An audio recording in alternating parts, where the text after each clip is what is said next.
এই জাদুবিদ্যা সত্য। এবং এখনকার অনেক ভণ্ড যে কবিরাজগুলো বের হয়েছে, এরা জিনকে তাবে করে নিয়ে এই জিনদের মধ্য দিয়ে মানুষের মধ্যে জাদু ছড়িয়ে দিয়েছে, এবং এর ফলশ্রুতিতে বহু পরিবার ধ্বংস হয়ে যাচ্ছে। এই জাদুবিদ্যা সত্য। আরো একটা জিনিস সত্য, নবী সাল্লাল্লাহু আলাইহি ওয়াসাল্লাম বলেছেন ইন্না আইনাল হক, চোখের নজর সত্য। নবী করিম সাল্লাল্লাহু আলাইহি ওয়াসাল্লাম বলেছেন চোখের বদনজর সত্য। এই যে আমরা বলি ফেসবুকে এত বেশি ছবি দিয়েন না ভাই, ছবি তুলেন না, ছবি তুলেন না, বারবার যে বলি নিষেধ করি। কারণ কি জানেন? একটাই কারণ, বিকজ চোখ লাগাটা সত্য। মানুষের চোখ লাগে, এই কথা শুনলে অনেক মজুমদাররা হাসবে না? কথা বুঝতে পারেন নাই? কিন্তু এটা সত্য, কারণ নবী করিম সাল্লাল্লাহু আলাইহি ওয়াসাল্লাম যা বলেছেন সাদাকাল্লাহু ওয়া সাদাকা রাসূলুহুল কারীম। নবী যা বলেছেন, আল্লাহ যা বলেছেন চিরায়ত সত্য, এর বাইরে কোনো সত্য আছে? আচ্ছা দেখেন, আমি বললাম যে জাদুবিদ্যা সত্য। এই জাদুবিদ্যার চর্চা মানুষ করে, এখনো করে, এবং এই জাদু দিয়ে মানুষের ক্ষতি করার জন্য জিনের প্রয়োজন হয়, দুষ্ট জিন। এই জিনগুলোকে মানুষ তাবে করে মানুষের ক্ষতি করার চেষ্টা করে। দেখবেন এখন গ্রামে গঞ্জে শহরে সব জায়গায় ছড়িয়ে পড়েছে না? দেখবেন, খুব সতর্ক থাকবেন। আমি পরে সলিউশন বলছি আপনাদেরকে। আরেকটা বলেছি, নবী সাল্লাল্লাহু আলাইহি ওয়াসাল্লাম বলেছেন চোখের বদনজর এমন সত্য যে একটা উটকে এই রান্নার ডেকচির মধ্যে ঢুকাই ফেলতে পারে। একটা উট খুব সুন্দর, ভালো, আপনি দেখছেন মাশাআল্লাহ বলেন নাই, নজর লেগেছে, উটটা মারা গেছে দেন, তারপর তাকে জবাই করে খেয়ে ফেলতে হয়েছে। একজন সাহাবী গোসল করছিলেন, গোসল, এটা হাদিস সহিহ। এই আলেম ওলামা যারা আছেন তারা জানেন যে এই হাদিস সহিহ। একজন সাহাবী গোসল করছেন, তার গায়ের চামড়াটা খুব সুন্দর ছিল, একদম স্কিনটা অনেক সুন্দর থাকে না এমন কিছু মানুষ?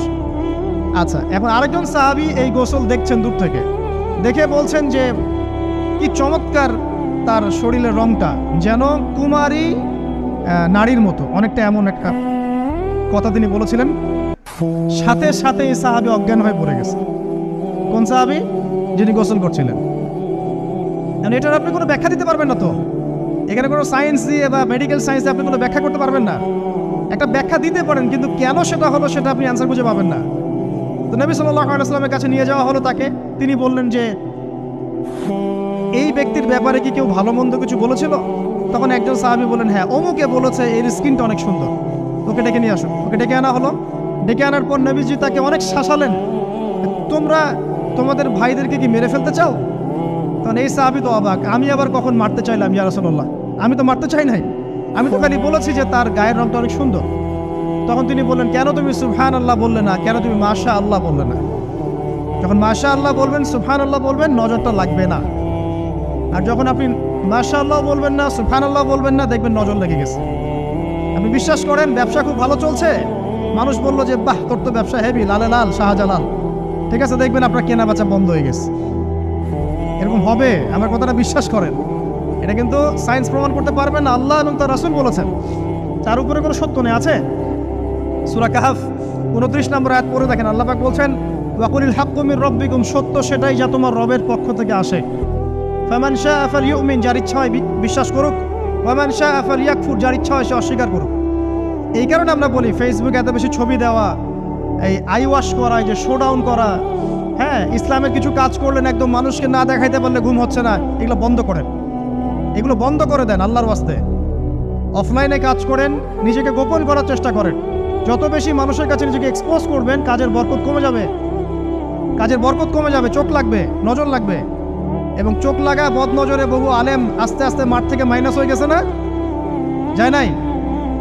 এখন কি আলেমদের সংখ্যা বেশি না কম? যত দিন যাবে আলেমের সংখ্যা আরো কমে যাবে। নবীজি বলেছেন আলেমদের সংখ্যা কমতে থাকবে, মানুষ জাহেলদেরকে আলেম বানিয়ে নেবে। তো প্রিয় ভাইরা, জাদুবিদ্যা সত্য, চোখের বদনজর সত্য, রাতের এই অনিষ্টগুলো সত্য, রাতের বেলা অনেক ক্ষতি আছে।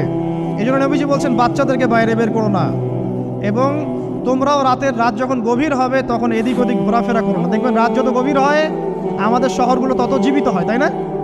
তাই না? রাত যত গভীর হচ্ছে শহর তত জীবিত হয়। চায়ের দোকানে আড্ডা বেশি, ওই সিনেমা দেখছে, টিভি দেখছে, ক্যারাম খেলছে, লুডো খেলছে, ঘুম নাই। ঘুম কখন? ফজরের আগে আগে। ফজরের নামাজ কিন্তু নাই, ফজরের ঠিক আগে আগে, আবার ওই যে জোহরের নামাজের সময় উঠতেছে। এখন আমাকে বলেন, এরকম জেনারেশনকে দিয়ে কি আসলে ইসলামের কোনো খেদমত হবে? আচ্ছা, নবীজি রাতের বেলা আর্লি ঘুমাতেন, আল্লাহ পাক আমাদের সবাইকে তাড়াতাড়ি ঘুমানোর তৌফিক দান করুন। হ্যাঁ, আপনি ইলম চর্চা করলে রাত জেগে থাকতে পারেন, আপনি যদি জ্ঞান চর্চা করেন রাত জাগতে পারেন, আপনি কোনো গবেষণা করছেন, নামাজ পড়ছেন বা কোরআন হেফজ করছেন, আপনি রাতের আর্লি উঠবেন, এটা আলাদা বিষয়। কিন্তু কমনভাবে আমাদের এই যে ফেসবুক, ইউটিউবিং ইত্যাদিতে আমরা লিপ্ত থাকি, সারা রাতটা কাটাই আড্ডাবাজি করে, এগুলো বন্ধ করতে হবে। এগুলো বন্ধ না করলে ফিজিক্যালি আমরা মানে সুস্বাস্থ্যের অধিকারী হতে পারবো না। সারা দিনটা আমাদের একটা কি বলবো অলসতার ভাবে যাবে এবং দিনের বেলা কাজগুলো ব্যাহত হবে। এতে করে আমাদের উম্মার এই পুরো বড় যে তরুণ প্রজন্ম আছে এদেরকে আপনি সম্পদে পরিণত করতে পারবেন না। তাই এই সিস্টেমটা চেঞ্জ করা দরকার। নবীজি রাতের বেলা এই সূরা বাকারার শেষে 3টা আয়াত তেলাওয়াত করতেন, আমরা করবো ইনশাআল্লাহ। ইনশাআল্লাহ। আরেকটা আমল বলে দেই, নবী করিম সাল্লাল্লাহু আলাইহি ওয়াসাল্লাম রাতের বেলা সূরা মুলক তেলাওয়াত করতেন। কোন সূরা এটা? কোন সূরা? তাবারাকাল্লাযী বিয়াদিহিল মুলক। কয়টা আয়াত আছে? 30টা আয়াত আছে। নবীজি বলেছেন সাল্লাল্লাহু আলাইহি ওয়াসাল্লাম এই সূরা আপনাকে কবরের আযাব থেকে বাঁচাবে ইনশাআল্লাহ। কবরের আযাব থেকে তো ভাই বাঁচা খুব সহজ নাকি? আমাদের মধ্যে এমন কেউ নাই, শোনেন, আমাদের মধ্যে এমন কেউ নাই আলেম জালেম মুফতি মুহাদ্দিস রাজনৈতিক নেতা পলিটিশিয়ান বিরোধী দল জাতি তারপরে যে সরকার দল যে আছে না কেন কবরের শাস্তি ফেস করবে না এমন একটা মানুষ নাই, কেউ নাই পৃথিবীতে।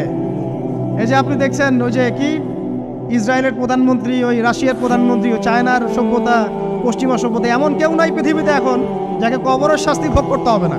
আছে? সবচেয়ে লঘু শাস্তি মানে লঘু চাপ,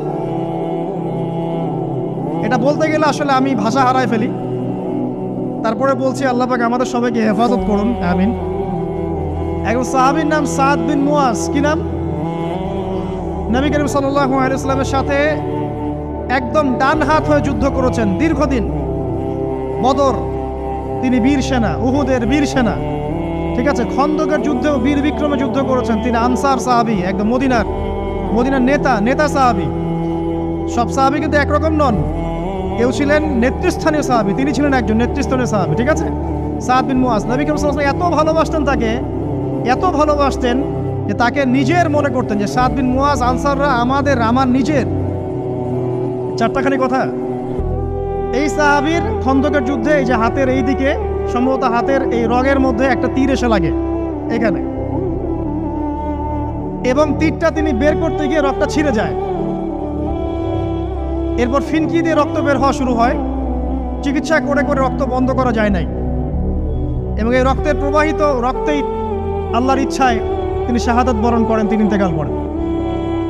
নবী করিম সাল্লাল্লাহু আলাইহি ওয়াসাল্লাম প্রচণ্ড ব্যথিত হন, মানে মনটা তার খুব নরম হয়ে যায় সাদ বিন মুয়াজ রাদিয়াল্লাহু আনহুর জন্য। তো এই সাহাবীর যখন জানাজার নামাজ পড়ানো হচ্ছে, নবীজি বলছেন 70,000 ফেরেশতা তার নামাজে অংশ নিয়েছে।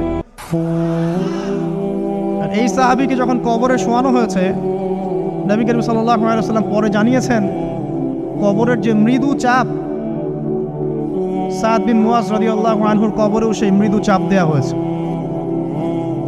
আমি কি বুঝাতে পারলাম ভাই? আমাদের কোনো দাম আছে এখনকার পলিটিশিয়ানদের কোনো দাম আছে?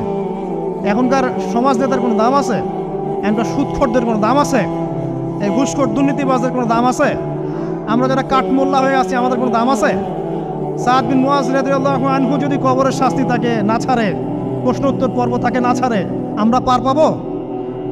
নবী করিম সাল্লাল্লাহু আলাইহি ওয়াসাল্লাম বলছেন সূরা মুলক তেলাওয়াত করো রাতের বেলা, ইনশাআল্লাহ সূরা মুলকের তেলাওয়াত কবরের আযাব থেকে তোমাকে বাঁচাবে।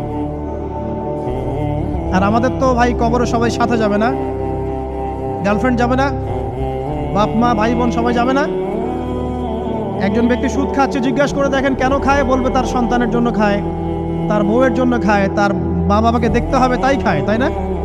একজন ব্যক্তি ঘুষ খায়, বলবে আমার পরিবারের জন্য খাই। একজন দুর্নীতি করছে, পুকুর চুরি করছে, বলবে দুর্নীতি করছে আমার পরিবারের জন্য খাই, পরিবার ভালো থাকবে। সবার একই এক্সকিউজ যে পরিবার যেন ভালো থাকে, আমার সন্তানরা যেন ভালো থাকে, আগামী প্রজন্মের জন্য কিছু রেখে যেতে পারি, তাই না? এরকম একটা মানুষও কি আপনার সাথে কবরে যাবে? আর এই বোকা মানুষ কেন বোঝে না যে আপনার কবরে আপনাকেই যেতে হবে? তাহলে আপনি কি কারণে অন্যের কারণে নিজের পরকাল নষ্ট করছেন? অন্যের সুখের জন্য আপনি আপনার পরকাল নষ্ট করছেন। সুদ খাচ্ছেন, দিব্যি মায়ের সাথে জেনা করছেন। আপনাদের এলাকায় নাকি সুদের সমস্যা অনেক বেশি। কয়েকটা হাদিস বলে দেই, আমি ওদেরকে আক্রমণ করতে আসি না।